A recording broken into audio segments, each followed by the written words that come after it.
Blog Talk Radio. Welcome, ladies and gentlemen, welcome to the End Time Tribune. Riddle me this. Will you need your hinds feet in heaven? And tell me if you can. Will you be given the wings of an eagle so you can fly to heaven? Let's get this started with a kick, shall we?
Welcome, ladies and gentlemen. Welcome to the End Time Tribune. This April the 21st, 2018. Oh my goodness. Is everybody nice and comfortable? Everybody lie on a bed of roses last night? I mean, surely the stock market's still over 24, right? Everything's good. Everything's nice and cozy. Holy cow. I mean, all we're waiting for is to, I guess we're just all waiting to ascend the heights of heaven, right? I mean, I guess we're all going to be counted out, 144,000 of us, and we're just going to march right on up to heaven and be with the Lamb, right? Revelation chapter 14. Oh my goodness, I can't wait for Obadiah to give us our glorification, right? I mean, Lord have mercy. Everything's got to be going well. Well, let's get Clinton in the seat and see how his week's been going and what's been catching his eye in the news. It's good to be back. I took off last week, and it was a very eventful week watching everything happened over in Syria. And, nothing has stopped over this last week. It's just boiling over into more and more aspects. It's interesting that you brought up the stock market because there's a lot of things going on that are kind of pointing us in a certain direction that the normal news announcers and people on the news don't really want to tell you. So it's just all heading to a climax. Well, we have to fluff up the bed before we lie in it, right? I mean, I think that's what you're supposed to do. You're supposed to fluff the bed up before you lie down in it. But, well, Clinton, it's just amazing. Looking over the news this week, if you know the right places to look. But, I guess it's uncomfortable for most people. That's kind of like laying on a thorn, That stuff kind of don't feel too good. But, well, I kind of had an eventful week. I've did some posts this week. Let's see, I published 3 posts this week. I tried to keep them under 700 words. The last one kind of got a little bit out of control, but everybody should check them out. So Clinton, let's go ahead and get you in the saddle and do your news diatribe. I'm sure you've got all kinds of nice, warm, fuzzy news to tell us. I'm sorry, I'm being a bit of a smart aleck. My patience has kind of waxed thin with these people, Clinton, but you have the mic. Well, it's, having patience is not a virtue that we have nowadays. Everyone's talking about the rapture this day, the rapture that day. I've heard that the 23rd is another day that the rapture is supposed to happen. How long are people going to hold on to this narrative before they start to say it's just like the Mayan calendar? It's just like the dot-com bubble. It's just like. Because that teaching just is like. And that's what we try to show you is the teachings that are being presented not only in the mass media, but also from the pulpit and from a lot of other places are not necessarily true. That is why we are told that there will be a massive deception that is upon the earth because there's lies everywhere. Lies absolutely everywhere. If you look at, social media, if you look at Facebook, Facebook's been in the news nonstop for the last couple of weeks. And it's all about, people saying, oh, well, my data was sold and they owe me money or they shouldn't have been making all this money off of my data. Do you really think that anything you put on the internet is yours? Do you truly think that? No, it's a public domain. And as soon as you put it out there, yeah, they're going to use any information they can as a marketing topic or a way to market to you to manipulate you. That's what Facebook has done. That is what these networks have done. And they openly have come out and said this. This is no secret. If you have thought logically at all about the internet, you know this for a fact. If you watched what was going on with the interrogation, so-called, of Mark Zuckerberg on Facebook from Congress, it was a joke. It was an absolute joke. The disconnect between the Senate and the congressmen and the real people in the world, I would have to say the old senators and old congressmen and the younger generation, is completely blown out of proportion. They have no clue what they're talking about. Just to give you an example, one question that was asked by a senator was, on Facebook, when you send an email through WhatsApp, can Facebook track it? Well, WhatsApp, you send text messages, not even emails. So the question is irrelevant, and there's no way you can answer that because it's a stupid question. That is the kind of questions our leaders in Congress and Senate were asking about this whole Facebook thing. They have no clue what they're talking about. So how are they supposed to regulate it or control it if they have no idea what they are talking about? And that's the same thing when it comes to the economy. Most of them have no idea what's going on with the economy, so they just say whatever they want to be, heard, whatever they want to say. I mean, this whole thing with Facebook, it was interesting because one congressman came out and said, you know what, Mark Zuckerberg, you can go back to California. You can spend $10 million on lobbyists, and you can squash this, make it go away. Or we're asking you to do the right thing and to go back and try to change it and do the right thing. So what do you think is going to happen?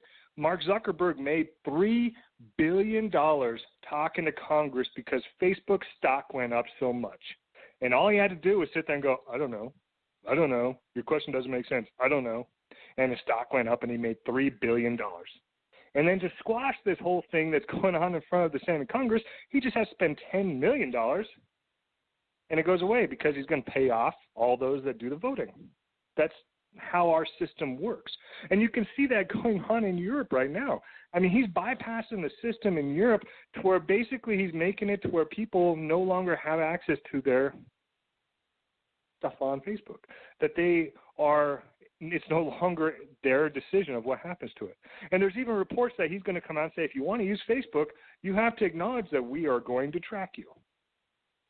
So you just the little button, say, yes, I accept you to track me, and there, all this goes away for Facebook. And then they get to continue doing the exact same thing that they want to do. And if you don't click on it, you don't get to use it. Plain and simple. So, what's going on at the Internet, I'm sorry, but there is no privacy. There is no control on your part of what you are putting on there or what they can do with it.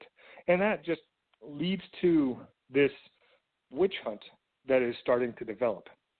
And I'm not talking about people in power. No. They're going to do that witch hunt, and everyone's like, yeah, go get them. This sex trafficking is horrible. Go get them. They shouldn't have had this abuse in the movie industry. Go get them. No, they're going to do it to everyone. I mean, those of you that go and actually look at the news stories and then read the comments, if you read those comments, you will be shocked on how hateful we have become, how disconnected from reality we have become, how racist we have become. I mean, it makes my blood boil reading what the average American or average world citizen is writing in these comments of these news stories, and how they believe that they can say whatever they want, and it doesn't matter how evil it is, how filled of hate it is, how grotesque it is, because it's on the Internet. And because, well, they can't be tracked, and we don't know who they are, and da-da-da-da-da. No, they're going to track you down. They're going to find out what you said, and they're going to pin it on you, because that's what's coming. If you can't see that, then you are completely blind, because that is what's coming. And those that have said those horrible comments, that have gone on social media or gone on the comments of these news stories and wrote these horrible comments, yeah, your time is coming, because that is what their plan is. That is the ultimate plan of the Internet. That is the ultimate plan of these social media platforms. So control what you say. Make sure that what you say is legit and true and not filled of hate, because that is going to come back on. And, I mean, we talked on this broadcast, forever about the hate that is brewing in the world, and how there's protests everywhere, how there's, the rich versus the poor, how there's, the Palestinians versus Israel, how the teachers are against the state, how the cities are against the state, how the state is against the government, how everyone is divided. Everyone is full of hate. and it's going to continue. It's going to boil, and it's building to the point that, well, they're going to have to step in and do something, because if they don't, then they're going to have horrible scenarios happening on a daily basis, which is happening everywhere. And this is getting to where it's more in the public eye, and then the public is going to demand for things to change. That's how they do it. So pay attention. Watch what you say. Be a good person. And this is going to get crazy for the average person that is saying these things. Now, to give you, just more of a focused broadcast of this, I mean, if you look at what's going on between Israel and Gaza, okay, you have average citizens in the Gaza Strip that are have been pushed to the point of poverty, that have been protesting against Israel on the Israeli border for 4 weeks now. And they do this every Friday because, well, that's when people get off work. That's when they can do it. I mean, but unfortunately, it gets bloody every single time. I mean, the first time there were 17 people that were killed and 1,400 that were shot and injured. The next time there was, I think, another 7 that were killed, another 350 that were injured. The weekend after that, it was blown up because of the journalist that was shot in the back by the Israeli soldiers. And then yesterday, there was another 4 that were killed, another 150 injured. And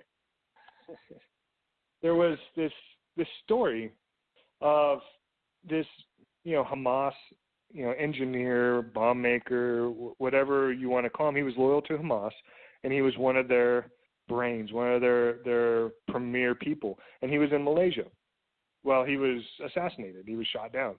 And right away, Hamas came out and said, Israel, we know you did this because, well, you came out and said that you were going to start making your targets.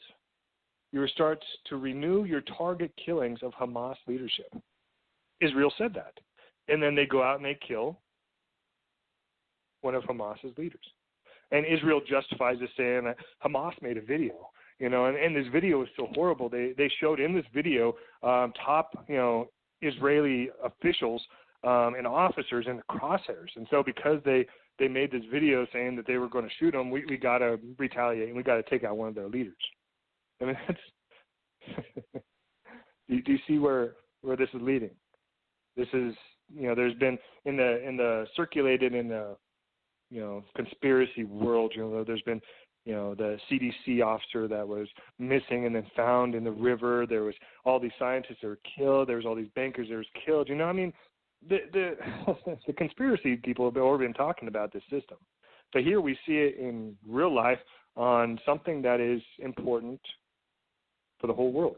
Because right now, Israel is the focus of the whole world. Syria is the focus of the whole world. And Hamas is the focus of the whole world. So you see how this system is impacting everything. Now, when it comes to Hamas, you have 2 interesting things that happened this last week. Egypt came out and said, that they plan on having a meeting this Tuesday, and that they want to meet with Hamas because they believe that these protests that are happening in Gaza are going to escalate and cause a war between Israel and the Palestinians. So Egypt wants to get in, and they want to hear Hamas's side of the story. They want to hear the Palestinian side because they want to work out some kind of deal, or they want to help them, or we don't know the idea of the meeting, but we know that the meeting happens on Tuesday. So Egypt is getting involved in the peace process. The other interesting thing is the European Union. They proposed to Hamas. And what they did is they said that if Hamas is willing to not do any violence against Israel for 5 years, that they'll rebuild Gaza. The UN Security General already came out earlier this year and said that Gaza will be uninhabitable by 2020. I mean, Israel has suppressed them to the point that you can't live there because they've destroyed it so badly. And that was the ultimate plan, is to bring the Palestinians to their knees to where they have no choice but to accept a peace treaty, because otherwise they'll just die. And here the European Union actually came out and said, hey, if you stop right now, we'll pay to rebuild Gaza. And all you have to do is just not wage war or have any violence for 5 years. So, we've talked about the Saudi prince and his hope towards peace treaty. We've talked about, the United States and Trump about his hope for a peace treaty. We have Egypt involved. We have the European Union involved. We have Russia that's already been working with Israel. Everyone in the whole world is focusing on a treaty in the Middle East, a treaty with Israel. You can see exactly where this is headed.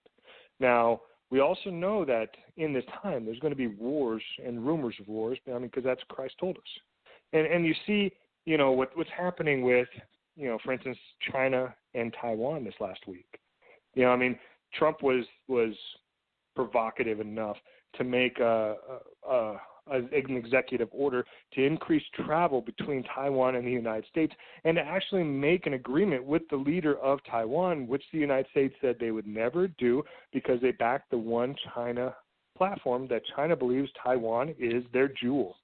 They believe that Taiwan is part of their country, and they will never relinquish that. Well, earlier this year, Trump broke that. He just broke it. So China, this last week, they had these massive live fire drills, and they just were flying planes and drones around the island of Taiwan, just completely circling it, just saying, hey, we could take you out like you're a little speck. So don't mess with us and don't be doing anything with the United States, because we could easily just take you out. Taiwan's appealing to the world community, saying, hey, they're saber rattling and see what they're doing. We don't like this. Well, it also came out this week that Australia had an issue with China about 3 months ago. And no one really talked about, this 3 months ago. But it was interesting that at that same time, the new U.S. Fleet Forces commander, or the U.S. Navy Admiral Philip S. Davidson, had been talking to Australia at that time and told them that they were going to be in charge of controlling the southern portion of the sea by the South China Sea, that they needed to do this because otherwise China was going to take control. So at that same time, Australia sends 3 warships up and is harassed, or they play little mind games with China. They just released it this week, but it happened 3 months ago. Shows the escalation of everything that is happening over there. And then it just happens that same Navy admiral came out this week and was talking about the South China Sea. Here's an article from Newsweek. The head of U.S. Fleet Forces Command told lawmakers that China has become powerful enough to enforce its vast territorial claims across the disputed South China Sea, and only an armed conflict would be able to stop this. Navy Admiral Philip S. Davidson, who has been nominated for head of U.S. Pacific Command, submitted the written remarks for his hearing in front of the Senate Armed Services Committee on Tuesday. He said the Chinese expanding military presence, including secret island bases in the waters of the Asia Pacific, have given its People Liberation Army a step towards total dominance in the region, where countries such as Brunei, Indonesia, Malaysia, and the Philippines, Taiwan, and Vietnam contest China's expansive self-proclaimed maritime borders. Once occupied, China will be able to extend its influence thousands of miles to the south and project powers deep into Oceania. The PLA will be able to use these bases to challenge U.S. presence in the region, and any forces deployed to the islands would easily overwhelm military forces of any other South China claimants. In short, China is now capable of controlling the South China Sea, all scenarios short of war with the United States. This is I don't know how more of a greater claim you make to the U.S. Security Council that we need to go to war with China than what the Navy Admiral just did. And he's going to be in charge of all the waters that this encompasses. Now, the importance of this, I mean, we talked about the trade and the tariffs and all this trade war that's going on with China. Well, $5 trillion worth of annual trade goes through those waters. $5 trillion. So if you control those waters, you have a very strong control on the world economy, plain and simple. So it's very, very important that the United States does not allow China to take this, considering we're at a trade war, or whatever you want to call it, with China. I mean, Matthew brought up the Dow, and it's been up and down, and ever since, back in I believe it was in February, when the Dow dropped 666, it's been in flux. And it's been going up 800 points and down 800 points, and it's been all over the place. Well, I mean, if you listen to the analysts on TV, this is normal. Don't worry about it. This is the best time to put your money into it, and even when you see the big money pulling their money out. And then you see these sanctions. You see these attacks against other countries. And we had President Trump this last week take back sanctions that he planned on putting on Russia right after Nikki Haley announced it to the United Nations. So that conflict happened. But, I mean, we can talk about these sanctions that we want to put against Iran or want to put against Russia or want to put against China. But the fact of the matter is these sanctions don't work. I mean, to give you an example, Russia and Iran, they signed a deal to do this goods for oil program. So, Iran gives oil to Russia, and Russia gives goods to Iran. There's no exchange of the U.S. dollar. There's, the petrodollar does not exist in that transaction. And they did their first fulfillment of it now. They plan on having it through the rest of this year and then extending it for another 5 years. So if we put sanctions on them doing business with the United States, the sanctions don't do anything. They don't impact them at all. It doesn't affect them at all because, well, they've already have an agreement outside of the United States. So back when sanctions worked is when everyone was stuck on the U.S. dollar. And what I mean by that is in essence the Federal Reserve and the IMF and the bank that makes transactions in the U.S. dollar basically was the bank that the entire world used. I mean, if you wanted to grow your economy, you borrowed money from the bank. You got U.S. dollars, trade those U.S. dollars into build infrastructure. Build roads, bridges, businesses, mines, whatever you wanted to do. I mean, that's what they did with it. And in return, those countries paid interest to the bank for borrowing this money. I mean, that's how the system has worked since World War II. That's how it is.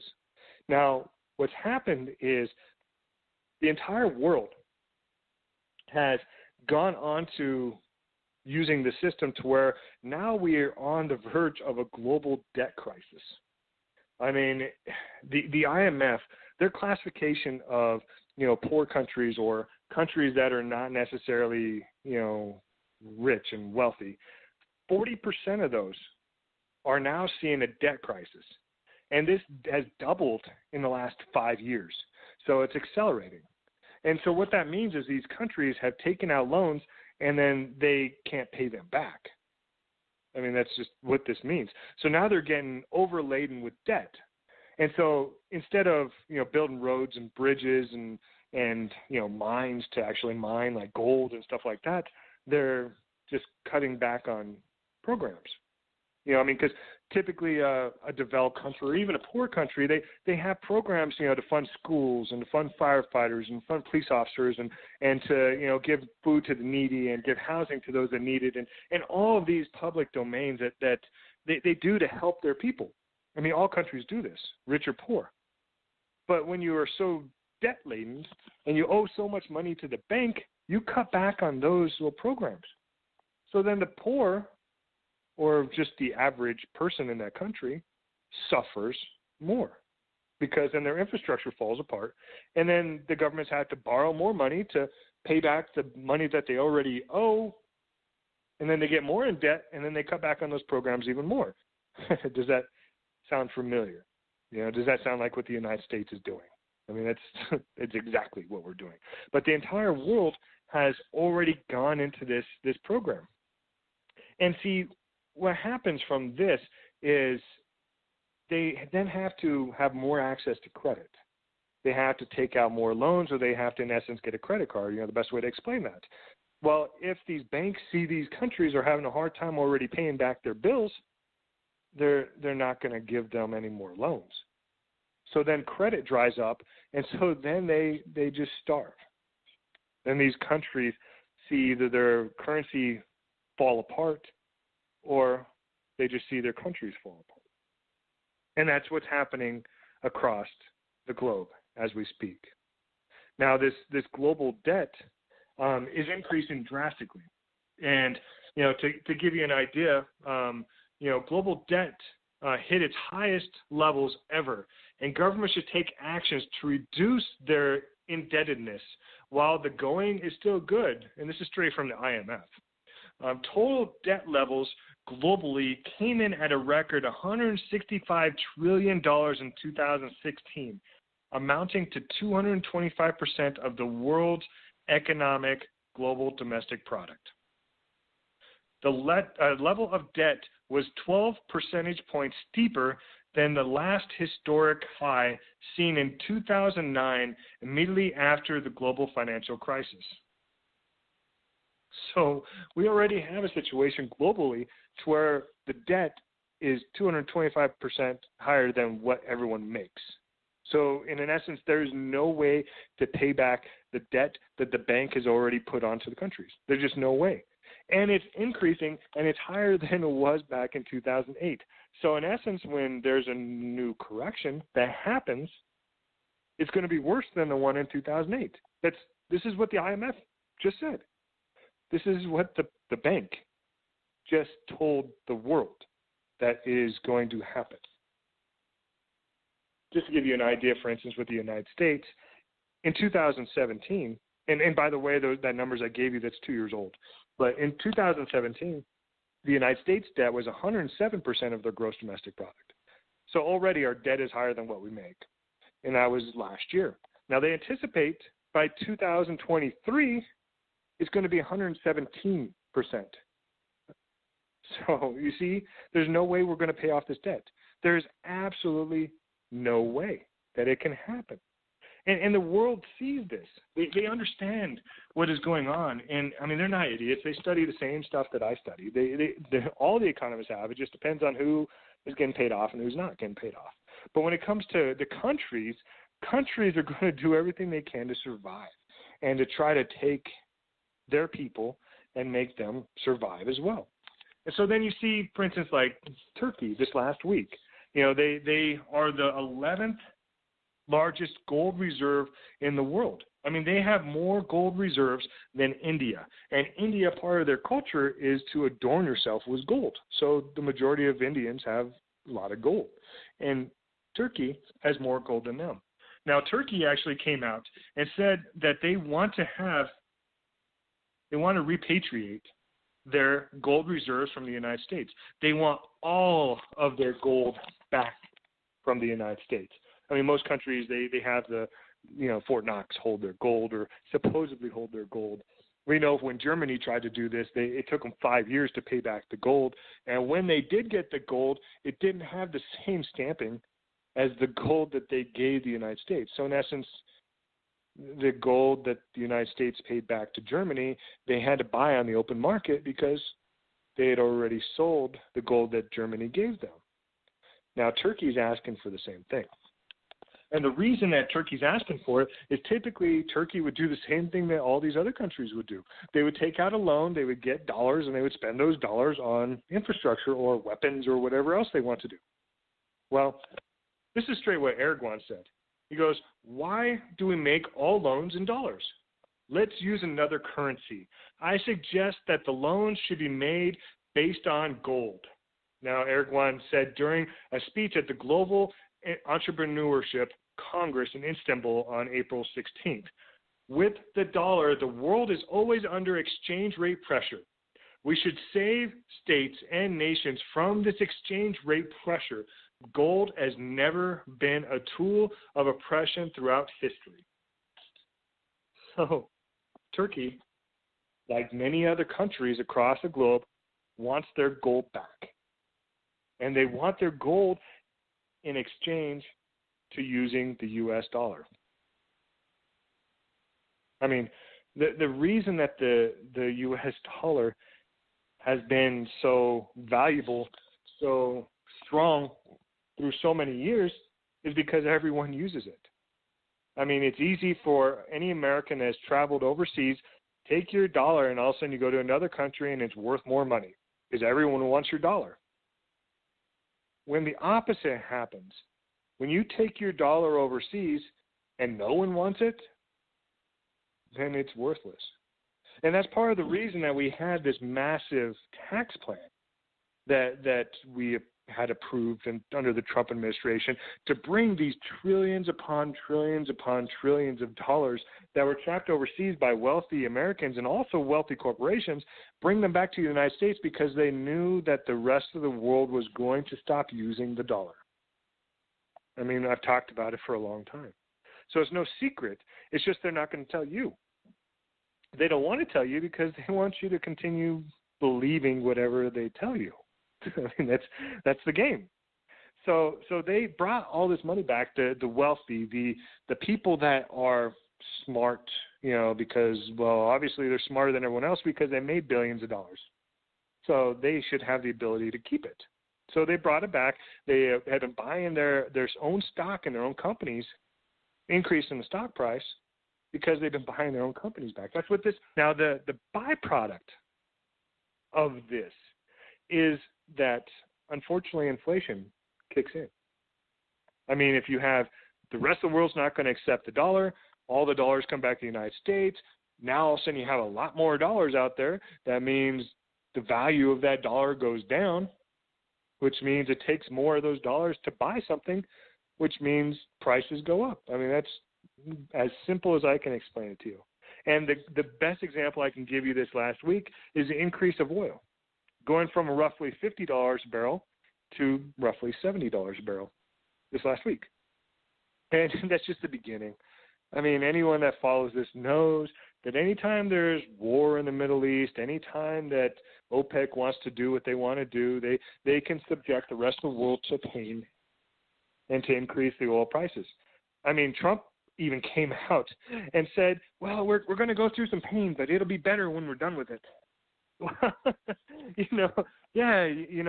When a billionaire that's on the list of the richest people in the world says that he's going to go through some pain, the rest of us that are not on that list, our pain is going to be greater than his pain. And if he's already anticipating pain, this gives you an idea. I mean, Saudi Arabia came out this week and they said they anticipate that they want the price of oil to be $100 a barrel, period.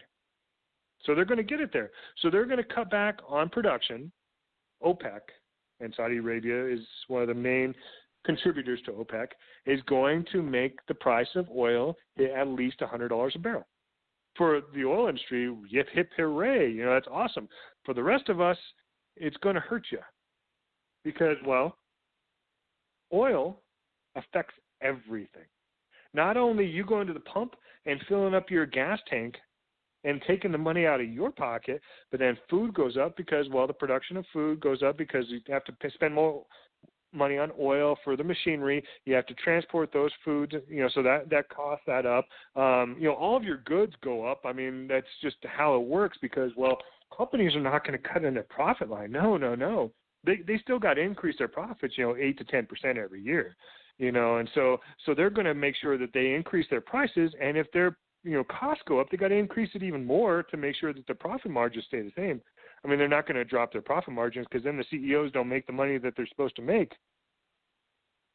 So that cost gets passed on to you. That expense gets passed on to you. And of course, that's just two different aspects of how this inflation is going to take off. You know, I mean, we've already talked about these tariffs and how, you know, Trump saying, oh, China, you know, we're going to make it so that your goods cost, you know, 15% more, 25% more, 50% more, or like China said in one of theirs, they're going to increase their tariffs 175%. That expense doesn't go to anyone but the consumer. That expense goes to you. That increase in cost goes to you. That is all inflation. That is pure inflation. That is increase in the cost of goods. That is inflation. That is exactly what it is. And if you want to see what's going on, look at Venezuela, look at Brazil. I mean, Brazil right now, they're having massive strikes because the cost of energy, electricity, stuff that you have to have is so high that it is strangling businesses. It is strangling individuals to where they can't pay their utilities. They can't keep the lights on. They can't go to work because they can't keep the lights on at their job. And it's because the costs of everything are so high, because the amount that it takes to produce the energy is so high, and the corporations are not going to cut the profit margins. So it's strangling everyone. Venezuela, their inflation is already, I think, 1,500%. I mean, it's insane. All of South America and Central America are going through this, and it's just spreading like wildfire. And then you hear everyone complain that there's a caravan coming up from South and Central America to the United States. You can't blame them. They think, well, the United States is stable, and they're doing it to everyone, so, you know, it's going to be better in the United States. Little do they know the same thing is going to happen in the United States that's happening in South and Central America. Because, well, that's how it's set up. That's how the system is set up. And unfortunately, we are seeing that and going through that as we speak. Now, you know, when you talk about, you know, the Fed, and they control interest rates, and they raise interest rates because the whole point is when you raise interest rates, you're restricting the amount of money out there. So you're making it harder to borrow. That's the plain and simple. So when inflation starts to go up, they raise interest rates. They take money out of the system to make it so that way the costs don't go up too fast. We are already in a system. It's called stagflation, and this was what the same thing happened in 2008. And unfortunately, this is the one economic problem that no economist has ever been able to fix. They have no solution for this because there is no solution for this. I mean, every time under every currency in the history of the world that has faced this has failed. Every single one of them. Now, the United States, we're smarter than everyone. We're smarter than everyone in history. I mean, that's how we see it. So, you know, our whole plan in 2008 was to cause inflation so that way we did not have stagflation. I mean, that was what our plan was. Even Alan Greenspan said, hey, we are headed towards this stagflation, is what he calls it. And, you know, that's going to be the greatest crisis that we see. So when the ex-Fed chairman says, hey, this is going to happen, and they just prolong it. And they put all this inflation in the banking system, and they only lent out the money to those individuals that they wanted to give the money to. So they made sure that their friends and their families and their buddies and everyone else had the money, made the money, invested the money, and bought products with the money. You know, so that way they would have assets, they would have commodities, they would have stocks, they would have bonds, they would have all these things, where the average individual would have nothing because no money was given to them. You know, it's not like when the banks are giving these bailouts that actually, you know, they increase their lending to the average person. No, they kept the same credit structure. So those individuals that lost their houses or went through bankruptcy or foreclosures back in 2008 and their credit went down into the dumps, it's not like they restructured everyone's credit to compensate for that. No, they didn't do that. You know, they just made it to where anyone that didn't go through those issues, your credit's really good, but anyone that went through the issues, okay, you're already bad. So we're just not going to help you and give you any money to make it any better for you. So now we have the issue where the entire world is in massive debt. We have a global crisis, a global debt crisis. We have inflation taken off everywhere, including the United States. Inflation is taking off, and I've shown you how it's going to continue taking off. We have interest rates that are going to be risen. And, I think it was back, 3-4 years ago, I saw that if interest rates ever hit 2.5%, that we would be paying the entire amount that we collect in taxes only to the interest on what we owe. And I think we're at 1.75% right now. And they plan on increasing it another 3 to 4% or 3 to 4 times this year. So we're going to hit that 2.5% this year, to where there's no way we would ever be able to pay off our debt because we're just going to be paying off the interest. If you believe, the unemployment rates, we're at full employment. There's no jobs out there. Everyone has a job, or 2 or 3 or 6. Everyone has a job. We're at full employment. So it's not like they can really produce any more jobs because everyone's employed, but wages are not going up. Wages are the same. And actually, there was a report that came out and said that right now is the first time that younger generations are making less than their parents. It's supposed to be the opposite way around, that the younger generations make more than their parents and they get up. No. Right now, it's the first time in history of the United States history that the younger generation is making less than their parents. But yet their costs are exaggerated. I mean, just crazy. I mean, my family was able to buy a house for $50,000-$60,000. Grand. Now you can't buy a house, for less than $200,000, $300,000, $400,000. But yet they're making less money. So that's not working as well. And then we see that credit is being restricted, absolutely restricted. Credit card defaults are going through the roof. The countries are not able to lend anything, and the average individual can't borrow money. So the credit's being restricted as well. So then defaults on the corporate scale and also on the personal scale are going to increase, because if they're not making any money, they can't get access to credit, and costs are going up. That equals default. There's no way you can continue running a business or running a household under those situations. And so then we run into the same issue that we had in 2008, where they're taking people's homes. They're taking people's businesses because, well, when you can't pay your bills, that's what the bank does, is they take things away. On to this, the rest of the world is moving away from the dollar. So that means that the value of the dollar is decreasing, and it's going to continue decreasing as the rest of the world moves away from this. So unless your wages go up and you're making more money at the same rate as the dollar is devaluing, there's no way you can pay your bills. There's just absolutely no way that it can head to this. And so the only outcome that happens from this system is hyperinflation. The only outcome is they default on everything, they take the money from everyone, and then the value of the dollar goes down and the cost of goods go through the roof.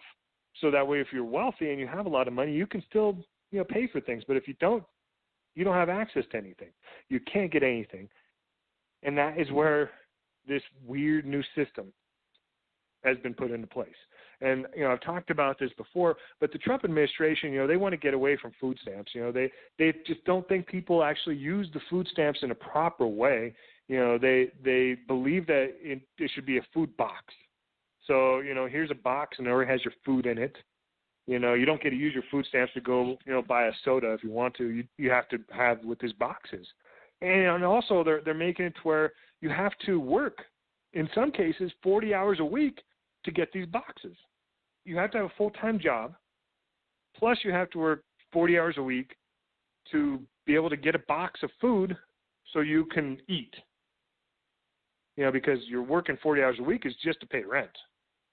It's not like you have disposable income to do both. So in essence, if you're not independently wealthy or have a really, really, really good job, you're working 80 hours a week just to have a house over your head or a roof over your head and food on your plate. That is the system that they are pushing through this. And unfortunately, unless they open up the credit lines or unless they start giving a universal income to individuals on the low level, that is exactly where they're headed with this. And unfortunately, that leads me to my last point before I hand it back to Matthew. This system, I just brought up universal income. I just brought up giving some kind of credit or some kind of money to individuals on the bottom line. And we know in California and a lot of other areas, they are rounding up homeless and putting them into camps. They're saying that they're trying to take care of the homeless because there's such a massive homeless problem. They're just putting them in one place so they can take care of them. That's a camp. that's rounding up your poor. Yeah. But what's going on in Europe and also the United States with this biometric ID is scary. Because ultimately, when they have people that need government assistance to the level that we are talking is going to be needed on a global scale, and they're going to require biometric IDs for everyone, that's straight out of Scripture. Now, I just want to read a little bit of this article. The European Commission has announced plans to make biometric ID cards compulsory across the bloc, which will allow authorities to bar terrorists and criminals from accessing money and other services. Plans to introduce mandatory ID cards across all 28 EU member states, including Britain, have been in development for more than 2 years in Brussels as part of the Commission's goal of building an effective security union. Set to be equipped with data including the holder's fingerprint, the card would be designed to tackle identity fraud and make it harsher to falsify documents, according to Migration, Home Affairs, and Citizenship Commissioner. We have tightened the screws until there is no room left for terrorists or criminals and no more means for them to carry out attacks. This means that they must be barred from accessing money, counterfeit documents, weapons, and explosives, and at the same time preventing them from being able to cross our borders undetected. I don't know how much easier I can explain what is coming to you. I can't. This is about as simple as I can lay it out. But this is all right there. And if you want to check anything I've said, it's all on my Twitter. It's every article. All of this happened this week. All of this is laid out this week. All of this has been building for quite a while, but it's all there. And you can see how they're going to strangle the population, how they're going to take every asset that they can from the population, and they're going to make them do exactly what they're doing to the citizens of Gaza. Make it to where they bend to their will to accept whatever they want to give them, otherwise die. That is what they're laying out. So, Matthew, I'll hand it back over to you, man. Well, Clinton, it certainly is disturbing. Ladies and gentlemen, you're probably not privy to the simple fact that Clinton and I have had private conversations when I described to him things that have been going on years ago. With the poor. So this is, well, let me put it to you this way. You have no idea what's going on because you don't care. And that's why you don't know. And, there's states here that literally speaking, if you're poor, well, like I said, it doesn't matter. If you don't know, you don't care. But let's do this. I probably got some major breaking news that nobody's ever heard before. What I'm going to read to you is real. Now, most of you think that the only real thing is the KJV, so I'll read it out of that. But I'm just going to read it in probably a way you've never heard it before, and we're just going to believe it and see how it runs, okay? So, all hands shall be feeble, and all knees shall be as weak as water. Now, that's kind of strange. Let me check the Hebrew on that. Let's see here. Yeah, that's kind of strange because what they're saying there shall become like water. That's not. Well, that's actually in our tongue that would be telakna. tilachna. That's not to me, and that's not H 1980. Now that's definitely not how that's spelled. So that's kind of interesting. I don't know. But you understand that what God just said was real. Something's physically going to be happening. Let's just continue on. Let's just run with it. They will gird themselves up with sackcloth, and shuddering will overwhelm them. Well, that's kind of interesting. You mean they'll be like shaking? I guess that's a common ailment today. I think they call it trembling. I don't know. And shame will be on all their faces, and baldness on all their heads. Now, stop the bus, ladies and gentlemen. Did the Lord your God just tell you that if you ate in a place that's, well, I guess this is those people, it's not going to be raptured to heaven. Did you know everybody's going to lose their hair? That's kind of strange. Well, I mean, not really, because we know a lot of the women today, they actually go to Sunday church with wigs on, so that's probably not going to be a problem. Let's check out the next verse. They will fling their silver into the streets, and their gold will become an abhorrent thing. Their silver and their gold will not be able to deliver them in the day of the wrath of the Lord. Now, this is kind of interesting. They cannot satisfy their appetite. Well, that can't be good. So I guess maybe you'll just be hungry all the time, but I'm sure he's going to clarify. Nor can they fill their stomachs. Well, how? So that's kind of like opposite of the manna, I guess.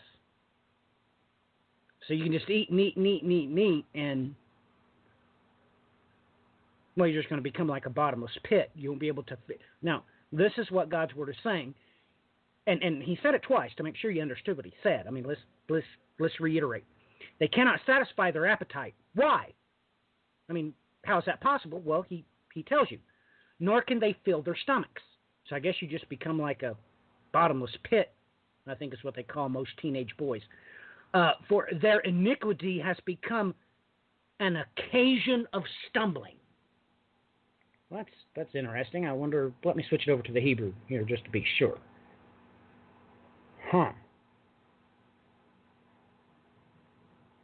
Of their stumbling.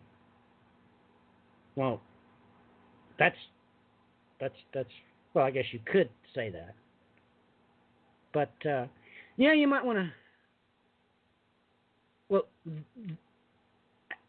actually, I mean, I know this is akin to blasphemy, but somebody needs to check out those last two words there in the KJV, because, well, the last word, I'm sorry that I know Hebrew, and I have since I was a child, by the way, but I just wonder why the last word, it means to become or to exist. That's actually the root for the name of the Lord our God, actually. It means to become or come into being. You call that H 1961. And I would never even remotely translate those last two words as a stumbling block for their iniquity. I don't know. I could be wrong. No doubt about it. Let's get to the news, shall we? Let's see here. We'll just go straight to Fox News. And that's the authority for the day. Wait a minute. That can't be right. Rapture prediction for April 23rd. Just latest of kooky doomsday calls. That can't be right. That can't be from Fox News. Let's switch it over here to The Guardian. Now, that is the authority in Great Britain. Let's see here. No, the world will not end on Monday, says conspiracy theorist cited in reports. Well, that can't be right. Well, let's just read the first stanza here. Reports that the world will end on Monday are incorrect. According to the man reported to have said the world will end on Monday, I guess. Numerous news organizations reported this week that the world will be destroyed on April 23rd, citing a Christian conspiracy theorist who has made a number of incorrect predictions about the end of the world. Let's see, but it says here, but in an interview with The Guardian, so The Guardian actually called this, he's obviously authority in Christian conspiracy theorist circles.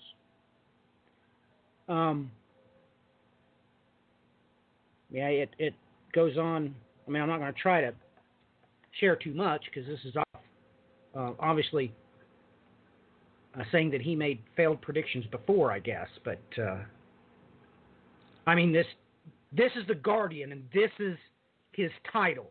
It says a Christian conspiracy theorist. So I don't know, maybe we better switch to a break because we got two obvious authoritative news sources. Well, that's not very polite for them to... I mean, this is from Fox News. It says, cranks. At some point, we have to stop believing people who keep crying wolf. So this is... well, maybe this is fake news. Maybe somebody posted this in Fox News' name, and that can't obviously be from The Guardian because this is obviously an anti-rapture news article here. So this is probably fake news. So we better get to the break. Today for the break, we're going to come face to face with some very magical things that's going to happen to us in the past. Oh, I'm sorry. I said that wrong because, well, these chapters could not have come true yet. So I meant to say the future. Yes, that's what I meant to say. But Habakkuk chapter 3 has never taken place yet. And I guess it's a little bit like those verses that I read before, even though I didn't tell you where those was about, throwing gold in the streets and you're going to become bald and you won't be able to fill up your belly. Well, this is in that same vein, but this is going to happen to the good people, and I guess we're going to get our hinds feet. I wonder what that means. And the Bible also describes when we're going to get our eagle's wings. I guess this is when we have a choice, maybe. Maybe if you're a Jew, you can just leap to heaven with your hinds feet, and I guess if you're a Christian, you'll fly to heaven, I guess. That's pretty good stuff. So we better go ahead and cut to break and listen to what God has to say is going to happen during the same time that the bad people are going to be throwing their gold into the streets. But that's the least of their worries, their gold. I mean, all their hair's going to fall out and they can't satiate their hunger. So that's bad stuff, got to be. All right. We'll be back in 9 minutes and 1 second, and you are listening to the End Time Tribune. Sorry I didn't get to cover any positive Rapturian news. Sorry about that, but I'm sure after further investigation I'll be able to find something of positive value. And, well, maybe that's why we should get the break from Habakkuk and Revelation. Surely they have something positive to add to this equation. Amen? Oh, by the way, my name's Matthew Miller. And, well, I'm a God-fearing, Bible-believing, gospel-preaching Christian.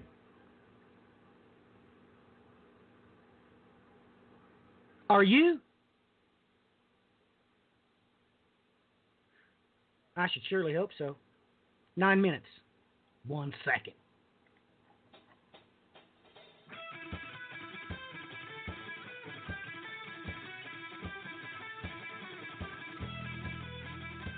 Habakkuk 3. A prayer of Habakkuk, the prophet, upon Shigionoth. O Lord, I have heard thy speech, and was afraid. O Lord, revive thy work in the midst of the years. In the midst of the years make known. In wrath, remember mercy. God came from Teman, and the Holy One from Mount Paran, Selah. His glory covered the heavens, and the earth was full of his praise, and his brightness was as the light. He had horns coming out of his hand, and there was the hiding of his power. Before him went the pestilence, and burning coals went forth at his feet. He stood and measured the earth. He beheld, and drove asunder the nations, and the everlasting mountains were scattered. The perpetual hills did bow. His ways are everlasting. I saw the tents of Cushan in affliction, and the curtains of the land of Midian did tremble. Was the Lord displeased against the rivers? Was thine anger against the rivers? Was thy wrath against the sea? That thou didst ride upon thine horses and thy chariots of salvation? Thy bow was made quite naked, according to the oaths of the tribes, even thy word. Selah. Thou didst cleave the earth with rivers. The mountains saw thee, and they trembled. The overflowing of the water passed by. The deep uttered his voice, and lifted up his hands on high. The sun and moon stood still in their habitation. At the light of thine arrows they went, and at the shining of thy glittering spear. Thou didst march through the land in indignation. Thou didst thresh the heathen in anger. Thou wentest forth for the salvation of thy people, even for salvation with thine anointed. Thou woundest the head out of the house of the wicked, by discovering the foundation unto the neck, Selah. Thou didst strike through with his staves the head of his villages.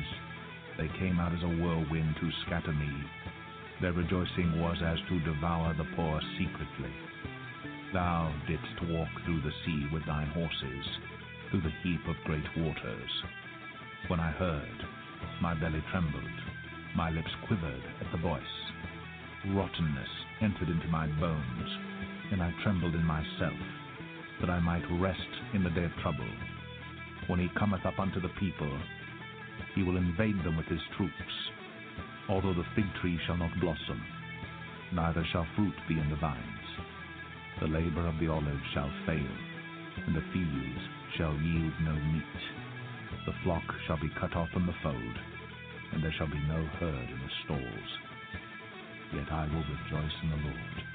I will joy in the God of my salvation. The Lord God is my strength, and he will make my feet like hinds' feet, and he will make me to walk upon mine high places, to the chief singer on my stringed instruments. Ladies and gentlemen, have you considered the little yet? Let us consider this. How is it that the Lord is going to revive his work in the midst of the years? In the midst of the years, it will be made known. And why is it this magical time between years? Why is it then that wrath will also accompany mercy? And tell me, is it in between these years that the woman will be taken care of, or is it a different time? And once again, do we need hinds feet in heaven? And really, ladies and gentlemen, really, are you sure the Bible says that you will be given the wings of an eagle to fly into heaven?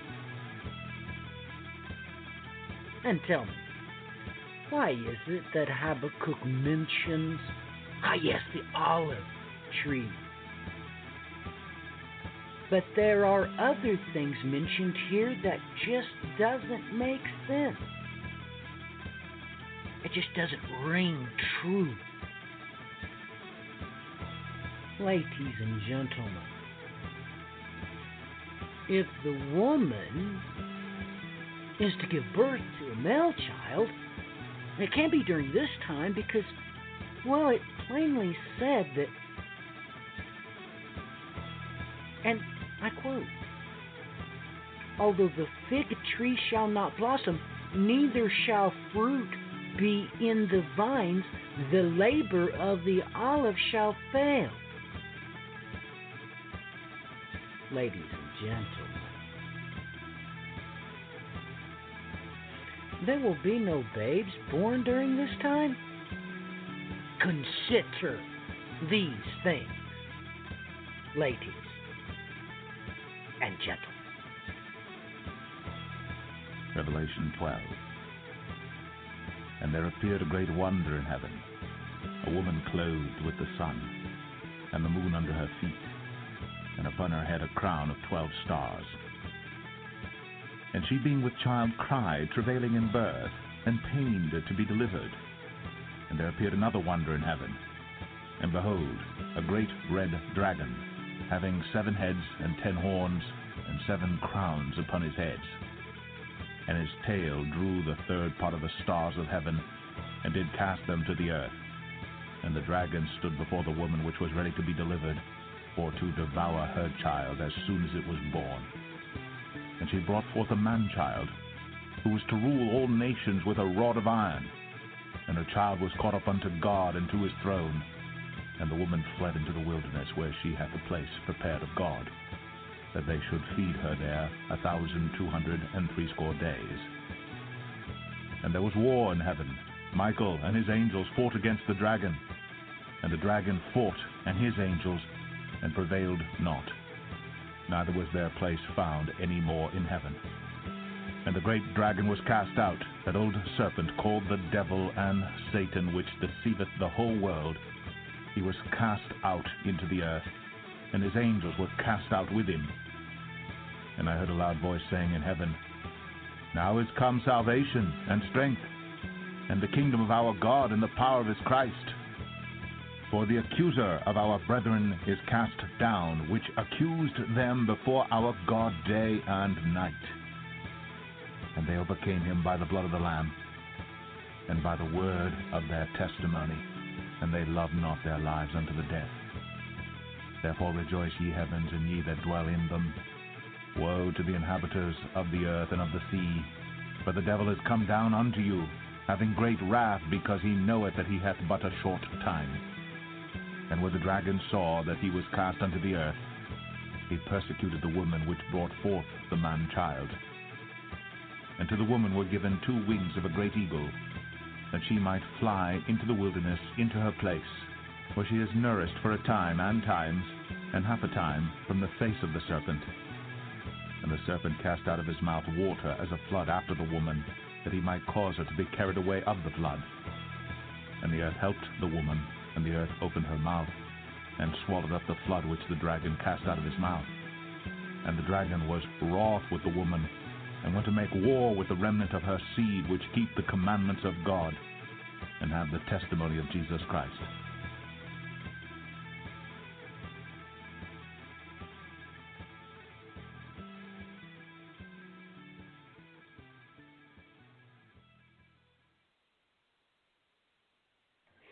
Well, after listening to the break, ladies and gentlemen, I I mean, something caught my attention there. I know that sign there mentioned in Revelation, that was obviously supposed to take place on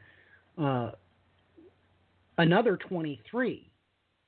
So I went back to the Guardian article, and sure enough, it says here that this Christian conspiracy theorist cites that Monday, April, is also the 23rd, so that just kind of triggered some memories. So sure enough, later on in the article, it says this Christian conspiracy theorist has made a number of incorrect predictions about the fate of the world. He predicted that a planet called Nibiru would herald the destruction of the Earth on September 23rd, 2017. Which did not happen. He also previously predicted that the 7 years of tribulation would start on October the 15th, 2017. His tribulation criteria are unclear. Well, we can just nip this in the bud right now. We'll just go check the Rapture Index. So, heading on over to Rapture Ready, says here that the Rapture Index is 182. Let's see what's going on here. Says Satanism. The lack of activity has downgraded this category. Really? Well, shoot, that.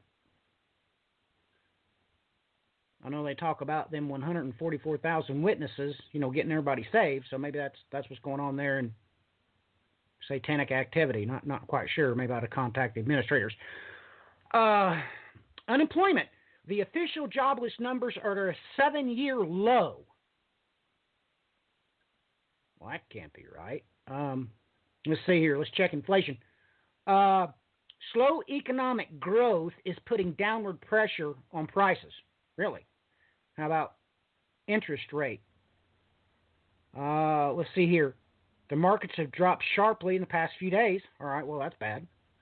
Let's see here. Crime rates. The crime rate drops in many cities. Well, that ain't right. Okay, let's check drug abuse. Several states vote to legalize pot. Well, I better check Supernatural. The lack of activity has downgraded this category. Let's see here. We better check the Tribulation Temple category.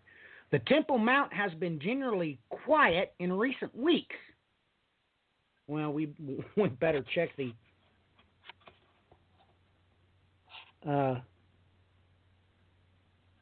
well, surely there's got to be a category here. Let's see here.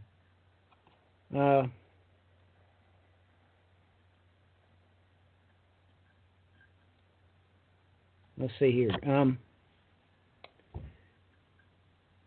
Well, let's check about the Kings of the East category 31 over here on the Rapture Index. China and Japan agreed to directly trade their currencies. Well, that must be apocalyptic or something. That's got to be bad. Maybe I'm not sure what's going on there. Well, anyway, maybe we'll just nix that in. Maybe we'll just change speed here. It's time for Brian. That's what it is. I'm not sure what that was all about. I mean, according to Rapture Ready, a lot of what Clinton had to say was nix, I guess. I guess the unemployment's... Everybody's got a job and everything's going well, so I'm not quite sure. I'm going to have to privately discuss that with Clinton, make sure he's got all his T's crossed and all his I's dotted there. Brian, it's your turn to do your news diatribe. Now, I'm going to have to say this outright, Brian. You probably need to nix any news you was planning on covering from Fox and The Guardian, because they're obviously anti-rapture. So if you've got anything in the lineup from Fox or Guardian, you just might want to push them to the back, maybe. Anyway, ladies and gentlemen, the Bri and his news coverage for the week. Brian?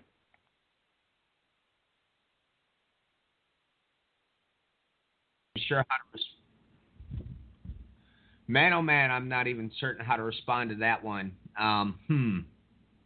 Me not using Fox. Sorry, folks. I don't use Fox unless, I want to get my state-sponsored propaganda. So as far as The Guardian, hit and miss. Some good, some bad. Anyways, and, I guess since we brought that up, maybe we should talk about that for a split second. I took a stroll through the other infamous... what would you call that? Cambridge Analytica, Steve Bannon, and Mercer troubled Facebook yesterday. And boy, oh boy, people, it's rather ironic and almost hilarious to the fact that it's the infamous right wing. Now, what terminology have they come up with here over time? They call them Christian nationalists. I refer to them as theocrats or crusaders. Better said, Nicolaitans. you see, they have been found out through an organization that went through and did extensive research into the topic of who it was that was perpetrating and pushing the most fake news during the election cycle. And folks, that group of people I listed previously, for simplicity's sake, I'll state it again, the Crusaders, had been found to be the top groups that were pushing fake news through the election, and I can most certainly assert that they're still doing it. You know, yesterday I stumbled across this nice little story about you have this governor in California that is a Republican candidate, interviewed by Breitbart News. Oh, we can keep going here. And he makes the claim that California is trying to ban the Bible from being sold. Now, this post went viral because, well, what happens? Of course these things go viral because people don't ever spend the whole 3 seconds that it might take to actually see if this is even reliable. As I said, it took me 3 seconds. All I did was run the governor's name, and guess what, everybody? The story was a joke. Does not even resemble reality. There's an infamous site out there called Snopes for your fact checking that, a lot of times are pretty on the mark. As a matter of fact, you might want to actually also look into the news sources that you post from and cross-check it with sites such as that, because you'll find out real quick that, folks, some of your little favorite sites out there, they're not run by who you think they are. I mean, let's see here. I'm sure some people are going to catch what I'm saying here. Mr. Tyler Durden. I'd look into who he is. Oh, yeah, he uses that name from the Fight Club. Wouldn't be posting that garbage but that's just me, because I looked. So, on to real news from real, reliable sources, now that nonsense is out of the way. All right, earlier in the week, we had a story that broke out of Haaretz.com. Immediately, I sent this in a message to Matthew, because this is really rather important. I brought this up on last night's broadcast and stated that I would be going into this. You see, everybody, here in the United States, you've got that the Crusader branch, and they even put this into the quote-unquote Christian Zionists, and we've gone through and explained all this before. I don't need to go into extreme depth about that again. But they're all convinced that Trump stands for Israel, that him declaring Israel, that Jerusalem was the capital of Israel, was a good thing. Moving the embassy from Tel Aviv to Jerusalem, marking on the very anniversary of Israel becoming a nation, the 70-year marker. Once again, everybody's convinced this is a good thing. But before I touch on a few topics here that come up in this article, I'm going to point this out. Everybody, you need to wrap your minds around the fact that that announcement has done what? It has flared up all of the Palestinians inside of Israel. And ever since that time, there has been non-stop chaos with riots breaking out, such as an example. And this is only one portion of the example, because the Gaza Strip protests are very apparent, obviously. And, of course, we got the international community all divided on what's been happening there. Why are they shooting at these people? What's happening?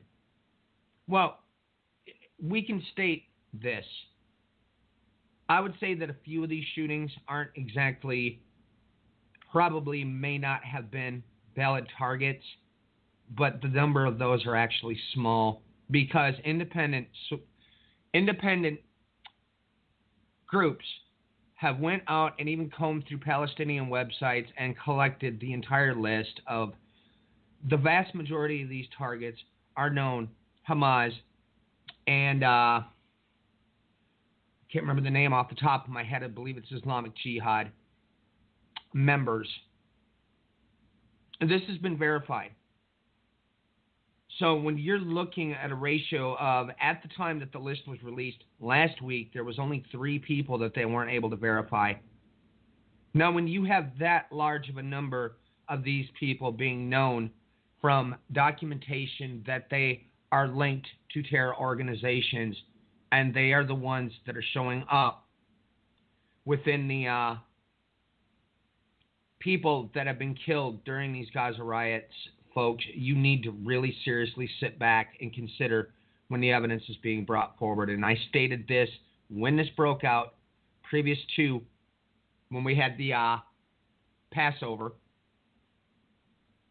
when those riots started, when we did that program, I stated this from the get-go. We need to wait for the evidence to start coming forward before anybody is jumping to conclusions. They've been bringing the evidence forward continually.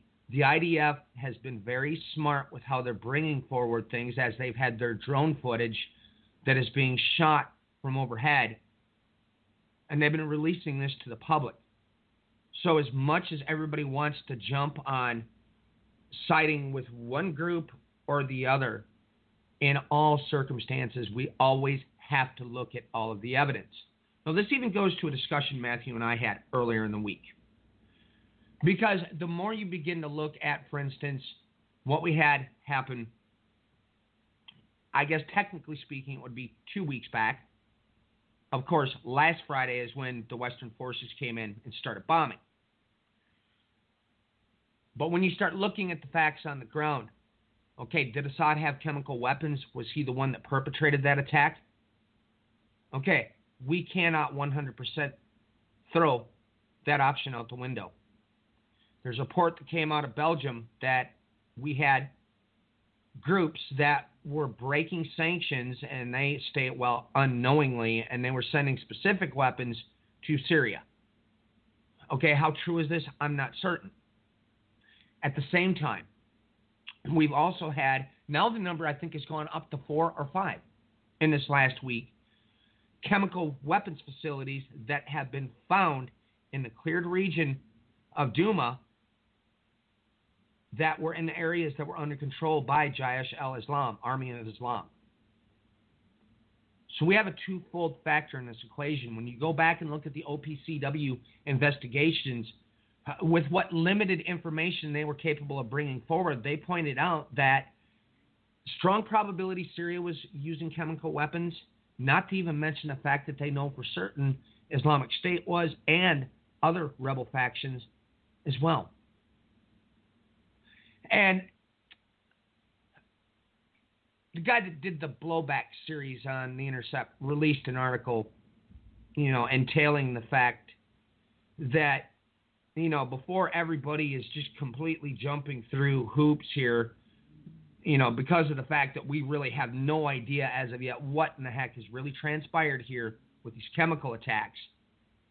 He pointed out that you need to stop running to the defense of Bashar al-Assad and making him out to be some peachy keen great guy.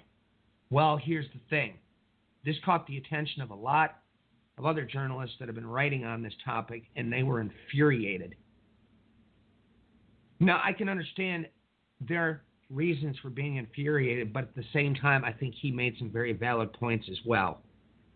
Now, we know full well that there's been odd things that have been happening since this, and it's not a civil war. They run around using that terminology, civil war, but that's not what this is. This is a sectarian fight that is happening between Assad's forces and against varied Islamist, I guess is one terminology they want to use, Islamism-related groups. Okay, these are far-right, radical, or extremist. There's so many pieces of terminology everybody wants to run around using. Irregardless of that, you have a fight that's being waged between the Syrian army, obviously Russia, Iran, we have Hezbollah in there, we know all this. But these forces that they're fighting against, and the map of them, when you break it down into just an illustration, say using little dots like has been done, is vast and expansive. To give an example, for instance, Jaish al-Islam, or Army of Islam, is funded by Qatar, Turkey, Saudi Arabia. Now, if it's funded by those nations, well, guess what? By extrapolation, we know full well that the West is doing this on top of it.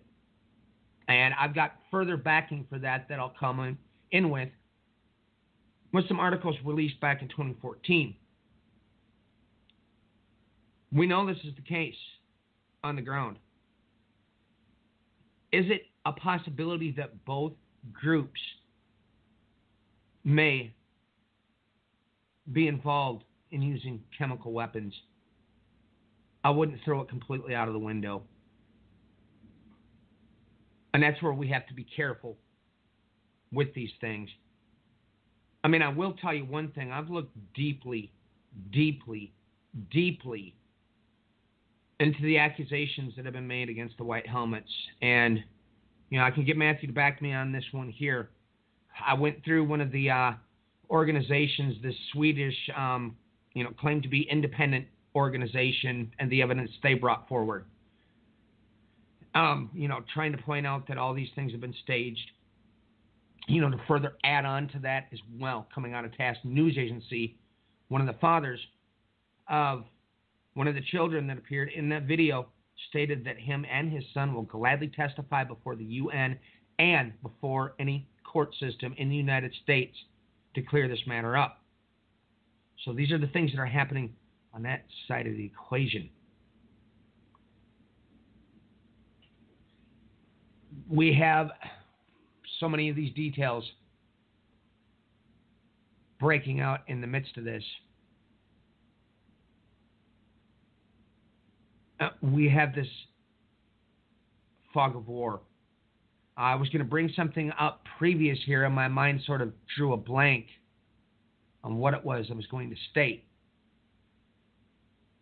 And I guess that's, the signal that I need to start moving into this. Well, as I stated previous in the week, we had this story that was released by Haaretz. Israel will have to give on the Palestinian front for U.S. help against Iran and Syria. Now, I'm moving further down into the article in the spots that I highlighted in here. As Benjamin Netanyahu used to tell the Palestinians, if you give, you'll get. That the essence of Trump's policy, then there is us. Trump declares he is leaving Syria. And what about Israel's problem with Iran and Syria? Here, the president's message is repeated. If you give, you'll get. If Israel wants American intervention, it will have to pay in an uncomfortable coin. An agreement on a Palestinian state. That's what the Saudis are demanding. They are ready to cooperate with Israel, but they can't do so without a solution for the Palestinians. Trump is interested in the huge acquisition deals with Saudi Arabia, and he knows that only extortion will work. If Israel wants American assistance in Syria against Iran, including preventing a possible entanglement with Russia, and if it doesn't want the Saudis to step up their nuclearization, it will have to come to an agreement with the Palestinians. The deal now depends on the Israeli government. Trump is apparently willing to take the nuclear issue upon himself, which is also the case regarding North Korea. But if Israel refuses to contribute its part to the deal with the Palestinians, it will bear sole responsibility for a serious clash with Iran and Hezbollah in Syria and Lebanon. The government must now decide, is it more important to continue to expand the settlements in the West Bank and cause a renewed mobilization of Saudi Arabia and Egypt against Israel? Or is it interested in preventing a war in the north, removing the Iranian threat from our borders? Trump is presenting it with a clear-cut choice.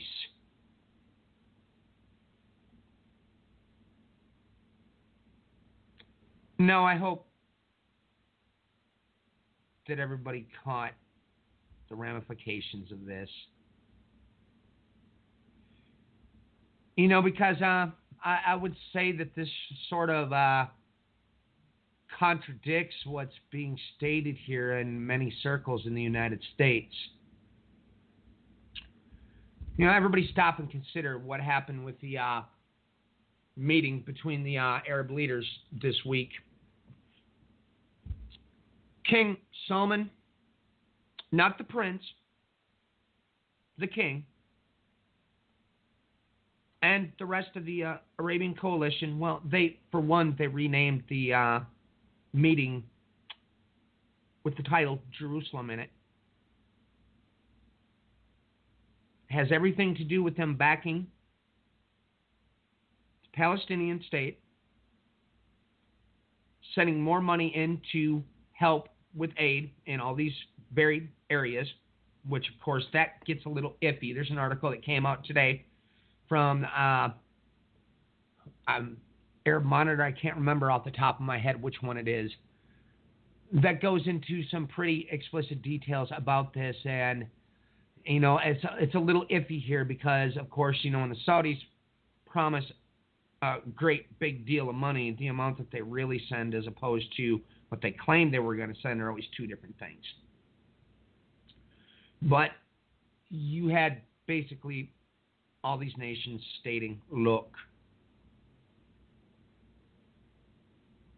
this isn't going down the way the Crown Prince tried to portray this in the United States. But here's the kicker. You see, when some of these newspaper articles started circulating concerning what Mohammed bin Salman actually said, they kind of erased the comments concerning Palestinian statehood. So, that's how you pull things off, is you take little clips and you state things out of context. I can give another example of some Crusader garbage I stumbled into last night. Some great big film done up years back. It ties into the whole infamous, the whole Obama administration was being controlled and run by Muslim Brotherhood. For Pete's sakes, give me a break. But some of the commentary, they pointed out some real notable things. Because they said, I can't believe what the Democrats have done all this time. And they go through and they list them all, and I'm like, that's classic. Because here's the thing, everybody. During the building of a mosque in Munich, the same mosque, this is Munich, Germany, the same mosque where both World Trade Center attacks were planned from. One of the people that was involved with that project was one of the top people in the Muslim Brotherhood, Syed Nasir. President Eisenhower, who, mind you, everyone, is a Republican. Okay? He set that ball in motion.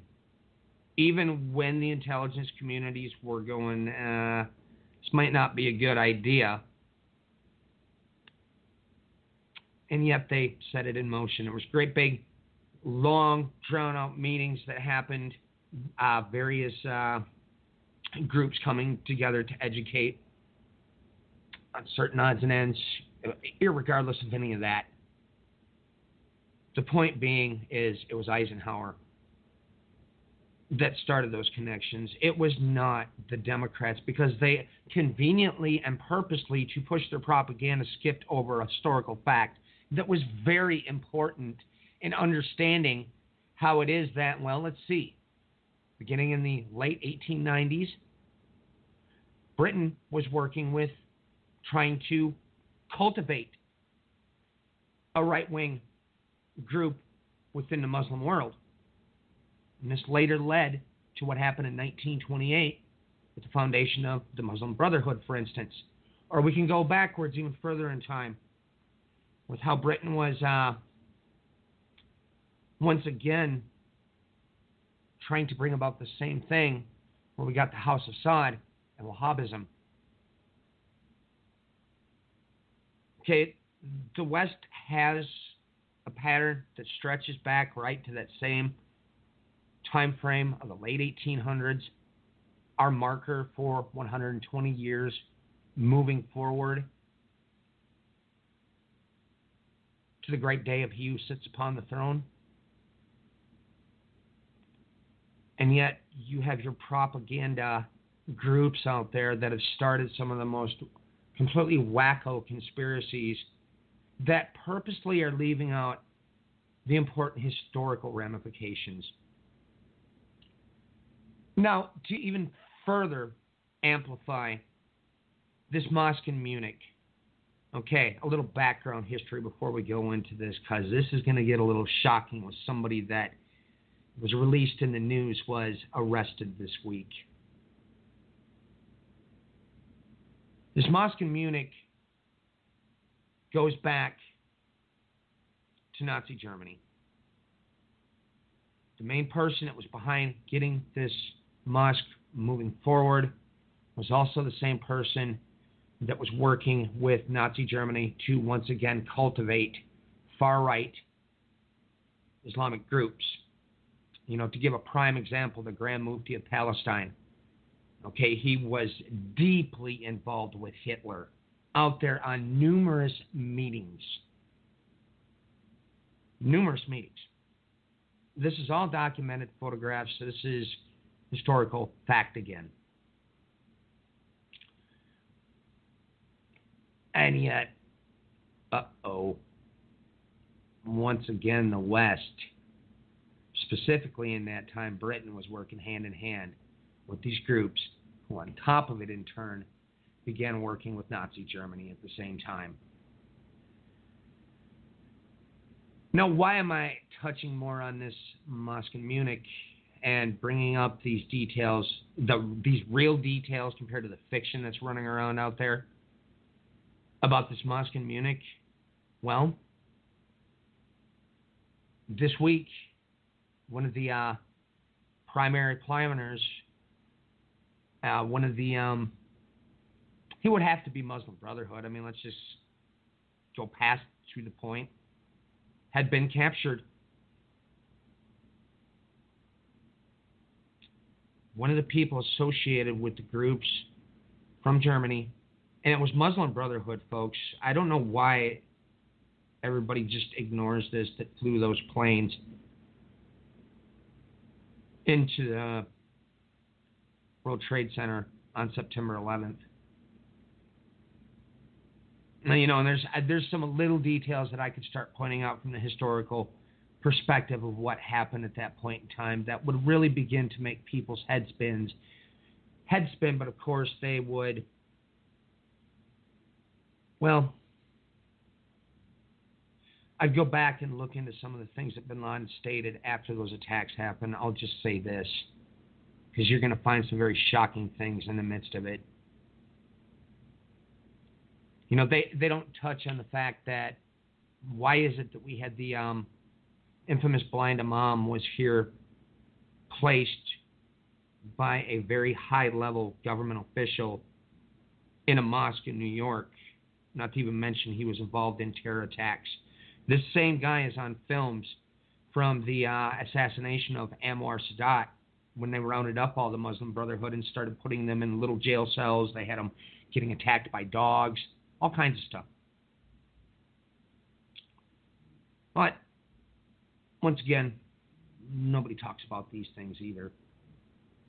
You know, as much as everybody wants to run around with their atypical bread and butter conspiracy theories, look, I have gone through vast amounts of historical work on this through varied areas, and all the atypical bread and butter conspiracy theories, you are so far in left field, it's not even funny.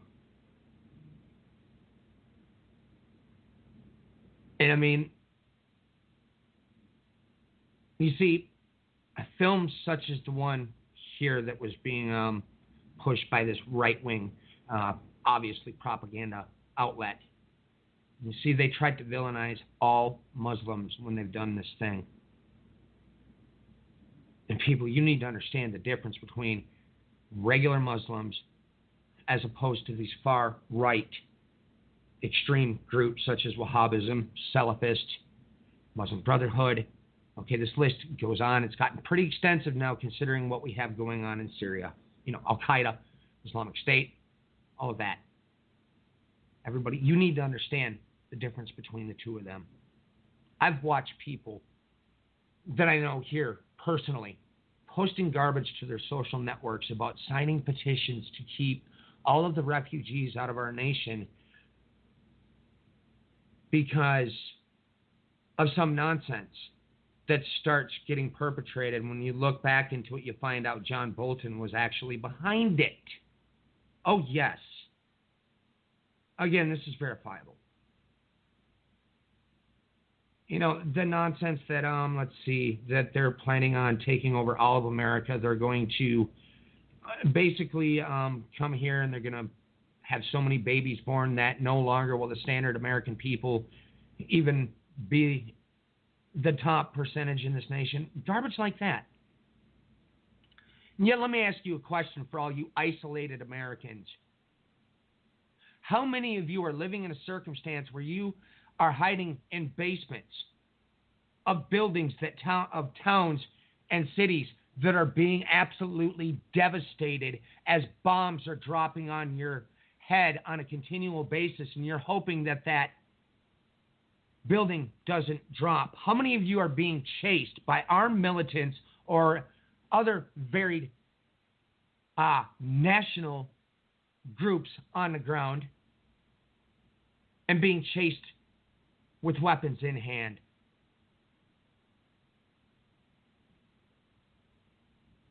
People, you better stop and think when you sit there and you jump on board with this kind of nonsense.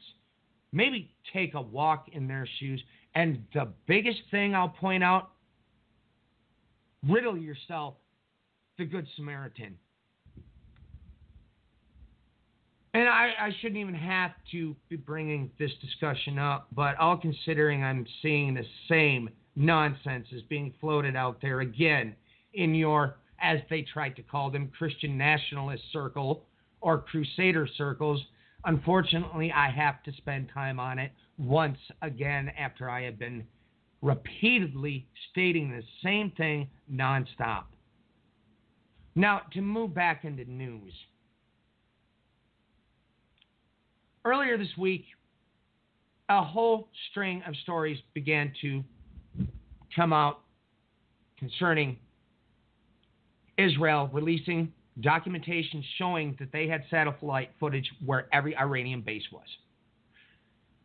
This was in tandem with multiple missile defense systems going off in Syria earlier in the week. Now, for some reason, it's almost as if none of the news sources talked about it afterwards.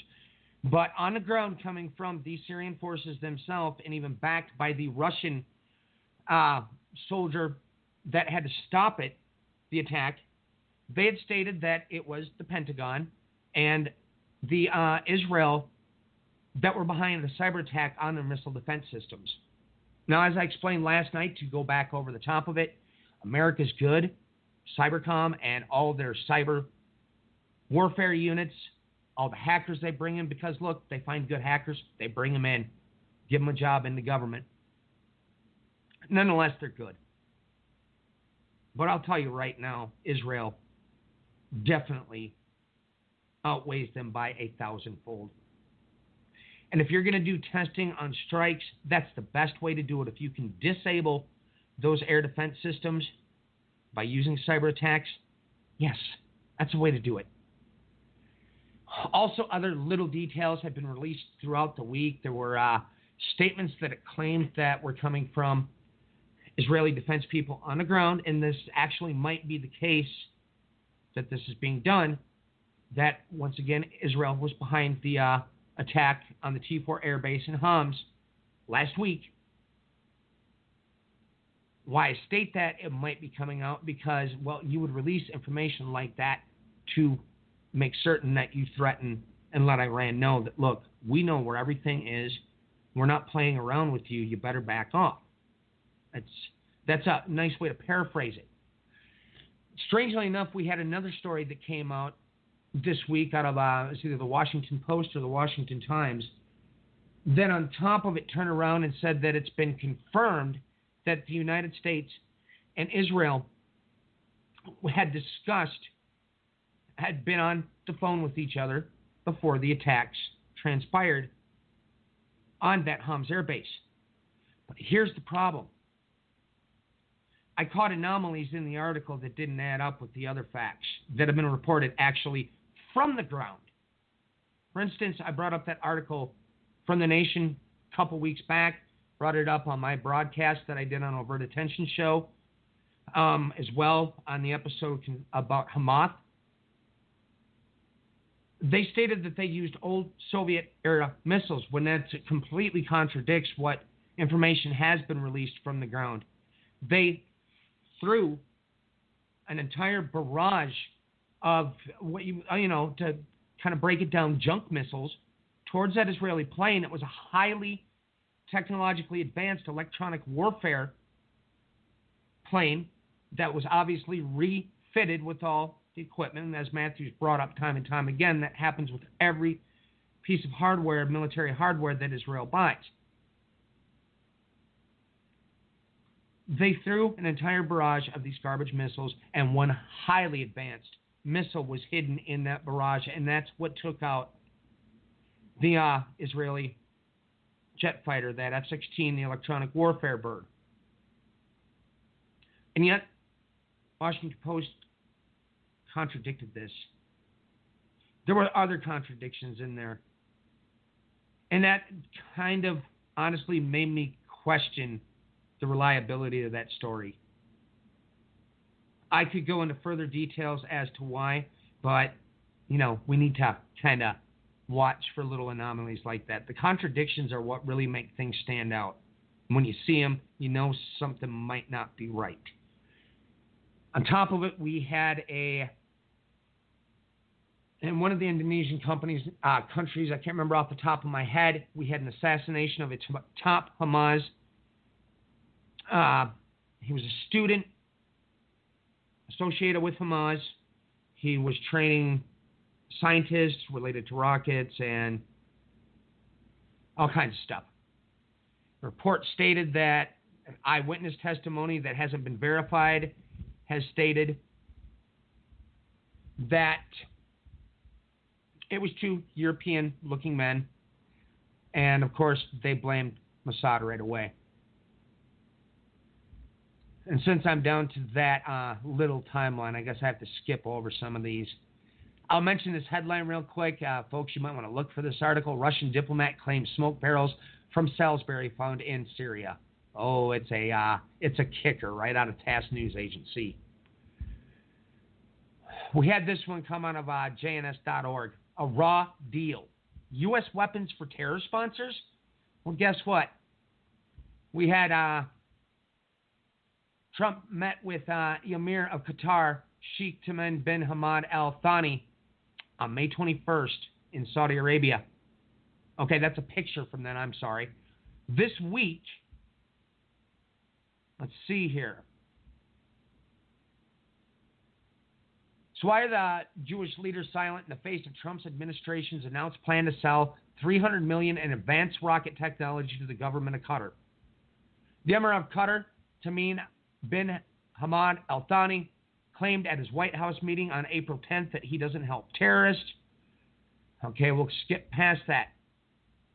And according to the Jerusalem Post, Qatar has pledged more than $1 billion to Hamas. Okay, we know all this already. All right, to paraphrase and get past this. Basically, once again, a big arms deal has been signed with Qatar this week in the United States. That's the gist of this article. A raw deal, U.S. weapons for terror sponsors. This whole thing is still, the Qatar situation is still extremely hostile. It's not going to stop being that way. All right, the site I referenced earlier when I couldn't remember which one it was, that's Al Monitor. Go out and find this article in Al Monitor. At 70, Israel sits atop a volcano. Breaking it down here, folks, and even bringing in tandem that Iran pretty much warned Israel, hey, by the way, we got our fingers above the missile button. We have everything of yours in range of our missiles as we speak. What this article is going into and detailing is things that we've been talking about for quite some time over these last few weeks. We have Hezbollah with Lebanon. We have Iran and the Shiite Crescent, as they call it. Obviously, things going on with Assad's forces. Never mind the fact of what's going on with Russia gaining a very predominant role in the Middle East. All of these factors coming in from the northern borders of Israel. Obviously, we have different things happening between the Gaza Strip. We have a lot of outbreaks that are happening around the West Bank. Not to even mention, and Matthew had brought up just for a moment, Temple Mount. Oh, folks. One of the subscriptions I have through my news feed is it has to do with Palestinian Media Watch. And, oh, boy, you ought to catch one of the articles concerning what they're stating about what has been said by the various settler groups concerning the Temple Mount, the Al-Aqsa Mosque, about blowing it up so they can rebuild the temple and all kinds of stuff. Oh, yeah, I'd look into that. Because, it's ugly. Finishing with this article, then we go into the Sinai situation. Great big article on top of it comes out today that goes in tandem with the fact that Trump stated that we're pulling out of Syria, but we want all the Arab nations that last year we armed to the teeth with billions of dollars in weapons deals. We want you guys to go in and fight in Syria. Well, isn't that classic? Considering that almost all of those nations, at least a vast majority of them, Saudi Arabia, Qatar, who else in this mix? Oh, there's a few more, have already been funding the groups that are fighting against Assad in Syria. But, of course, they're going to send them on the ground. Oh, yes, this is going to make this far worse. But Egypt is on the fence because they've already got more than enough problems in the Sinai Peninsula where Islamic State is completely out of control. I've stated this before. More articles as well coming out about things that are happening with Islamic State of Khorasan, that's between that Pakistan, Afghanistan, Iranian border. No, ISIS is not done with, even though, of course, the Western media here in the United States is trying to portray that it is. That is a complete and absolute fabrication. Well, Netanyahu's quest to limit high court's authority stifle democracy. Well, he's trying to basically shut down their version of the Supreme Court, and anything that his Likud governing body says will go. Al Monitor, again, look into it. Oh, boy. Now, folks, we've spoken about Yehuda Glick in the past and his ties with the Temple movement. He was involved with the sacrifices that happened there at the foot of the Temple Mount, right on previous to Passover. Well, catch this article out of the Jerusalem Post. Israel renegotiates ties with Austria over party with Nazi roots. Time's sake, I don't have time to read the article, but here we'll point out what it says under the picture because it says more than enough. New Austrian Vice Chancellor Heinz Christian Strack and MK Yehuda Glick. To break this down, folks, Yehuda Glick is in there hanging out with and talking to the Nazis that are part of the Austrian governing body. Remember, everyone, I told you, World War I, World War II, oh, it's all connected to the beginning of both wars. I mean, everybody, have you forgotten that Hitler was from Austria-Hungary? Yes, this is highly concerning, and we have pointed out Yehuda Glick for quite some time with the moves that are being taken by him and the Temple Institute that is trying to provoke all of the Muslim world with the things they've been doing at the Temple Mount and breaking into it, sacrifices all around there, all kinds of stuff. Trouble brews as militants amass on Turkey's border from Al Monitor. Let's put it this way. A vast majority of the rebels are being pushed into Idlib and around areas with Turkey. Turkey is trying to bring them into their new militia they are forming after Operation Euphrates Shield. This includes Jaish al-Islam, Army of Islam, like I brought up before, who is also funded by Turkey. And it's unknown on top of it that they've gathered prisoners in Duma there, put them in cages. We can go with this for days. Point is, read this article. This explains some heavy-duty details going on in Syria right up by the Turkish border. And look, when Erdogan is deciding he's going to play with fire and try to bring all these groups into a military body on him, I don't know. Resurgence of the Ottoman Empire, I guess maybe that might be a detail. Al Monitor, again, I brought this up. U.S. efforts hinges on unreliable Egypt. Oh boy, and here's a new one that came out of Israel National News that is rather disturbing. Is the State Department preventing exposure of the Palestinian UNRWA textbook content? And he ends this with,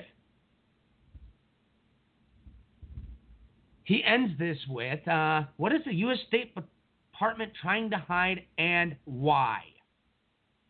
Yeah, go find this article again. This is out of Israel National News. Is the U.S. State Department preventing exposure of the Palestinian, it says PA, UNRWA textbook content? This is disturbing, folks. The State Department has decided to classify what they have looked into concerning this textbook. Something ain't right. Oh, that's right, though, but I forgot about that. Isn't this administration, aren't they all pro-Israel? Oh. Learn your history, everybody. Everybody, you realize that the first Simon Ben Gurion, when Eisenhower came into office, he left for that time frame because the right wing got the reins of the government in the United States? Oh, I bet you people didn't realize that. Huh. Might just be me. I don't know. Had another little interesting one here. Chemical substance of hexamine found in Duma laboratory. Once again, the rebel-held area. What did they find? Oh, yes, it's a chemical associated with the manufacture of sarin. I brought this up before. Syrian Kurds, we captured terrorists who planned 9/11 attacks. This is out of Israel National News. There's about 1 billion different articles out there on this. He was tied in with the original group that planned the attacks at the mosque in Munich. He is of German national, a Syrian-born German national. I gave you history on it as well. Look into a mosque in Munich. The Great Russian Oil Game in Iraqi Kurdistan. This was released on the 19th. This is out of Reuters. Once again, find this article, breaking it down real simply. In the midst of what happened there in Kirkuk after the September 25th referendum for independence, Russia was in the background signing an oil deal with those on the ground with the Kurdistan regional government. And guess what? While they're being kicked out of there, that deal was still signed in. It's a pretty eye-opening article, even though I warned this was happening prior to the September 25th referendum. This was an article I brought up last night just to read the title for this so everybody can find this. The New York Times by Ron Nixon. This was written on April 14th of 2011. U.S. finance groups had supporting role in the Arab uprisings. What is this referring to? Once again, when did the Arab Spring happen? 2011. This is talking about the NGO organizations. Another article I referenced last night. Arms airlift to Syrian rebels expands with CIA aid. This once again is from the New York Times. It's by C.J. Chivers, March 24th of 2013. As I've stated before, this stuff has been documented. It's not make-believe. Article out of Al Monitor, Netanyahu's delusions on Saudi Arabia. Well, what does that boil down to? I'm not even going to comment. Wrote 2 pieces here, folks. I would advise taking a look at these. I wrote a piece, Look to Jezreel, over on my website, over at attentionshow.com. And I wrote another one detailing the real beginnings of the infamous Axis of Evil speeches, or as I titled, the Axis of Evil and Beyond. This began, let me read this first paragraph here real quick. A decade before the 2002 State of the Union addressed in August of 1992. 3 years after the Soviet Union fell, everybody. The political scientist Yusef Bodansky wrote a paper entitled Tehran, Baghdad, and Damascus, the New Axis Pact, while serving as a director of the Congressional Task Force on Terrorism and Unconventional Warfare of the U.S. House of Representatives. Although he did not explicitly apply the epithet evil to his new axis, Bodansky's axis was otherwise very reminiscent of Fromm's axis. Bodansky felt that this new axis was a very dangerous development. The gist of Bodansky's argument was that Iran, Iraq, and Syria has formed a tripartite alliance in the wake of the first Gulf War, and this alliance posed an imminent threat that could only be dealt with by invading Iraq a second time and overthrowing Saddam Hussein. Now, folks, everybody remember the very day that Washington began to deal with what happened during those chemical attacks was the very same day that John Bolton started his first day at work as the new position he was put in. This is from 2002, from John Bolton's work called Beyond the Axis of Evil. The United States also knows that Syria has a long chemical weapon warfare program, and it has a stockpile of the nerve agent sarin and is engaged in research and development. The more toxins. Okay, this continues on and on. The 3 paragraphs I pull out in this top part are all related to Syria. Back in 2002, John Bolton was trying to get the Syrian regime dealt with. Day he comes back into office, the same day that, lo and behold, guess what? I don't know. Is this coincidence? It's awfully odd. Just the timing of it is a little peculiar. Is this false flag? Is this that? I don't know, folks. I don't know. At this point, I'm waiting for all the evidence to be set on the table, and then we can draw our conclusions. That said, I'm getting done here with my, what would I call this tonight? Is this a tantrum or my points or the news? I'm not certain. Irregardless of that, handing it back over to you guys. All right. Well, I had some things that I needed to cover. I've done 4 minutes here, but I need to get some things mentioned, so I'm going to have to condense. Let's see, real quick. Okay, sister of mine sent me this week. The days of Noah, genetically modified Nephilim soldiers fighting in Syria. Just so you all know, I covered today, that's actually fake news, no matter where you got it from. I'll read the 2 verses in question here, just so you know. I already read it once tonight. But although the fig tree shall not blossom, okay, neither shall fruit be in the vines, the labor of the olive shall fail. Now, fail, there's a very good word. It also, deny. And the field shall yield no meat, the flock shall be cut off from the fold, and there shall be no herd in the stalls. This is just a rewording, okay? It is just another way that God said this. He said, and whereas thou sawest the iron mixed with the miry clay, they shall not mingle themselves with the seed of men, but they shall not cleave one to another, even as iron is not mixed with clay. There is no such thing as Nephilim, okay? God just told you, beyond any shadow of a doubt, due to chromosomal cohesion, okay, please look that up, chromosomal cohesion, their seed shall not take root in men, so no Nephilim. Now, chimeras, doesn't say anything about it. I'm not going to address that because there's no need to. I'm just telling you what God said about what he did say. He said that In the end times, there'll be absolutely no Nephilim because the seed won't cleave. There will be no chromosomal cohesion. It'll kind of like be taking the seed of a frog and putting it in a cat. It won't work. You understand? Okay.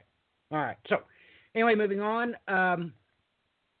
Also had a very important question. I'm running out of time. Everybody asked. I had 3 different messages here. I shouldn't be Facebooking while I'm on air, but anyway, ask me about that very important word that I mentioned there in Ezekiel, where it talks about, the water, and it's supposed to be knees, but it's kind of spelled kind of funny, and that kind of don't make sense. They asked me where particularly is that word in the New Testament. And just so you know, I mentioned that it's supposed to be 1980, but that is a telachna. All right? It's only twice in the New Testament, Hebrew, both in one chapter of John chapter 10, so I'll just read them as quick as I can. So that's why Jesus was talking about this stuff. But verse 5, he says, "And a stranger they will not follow, but will flee from him, for they do not know the voice of strangers."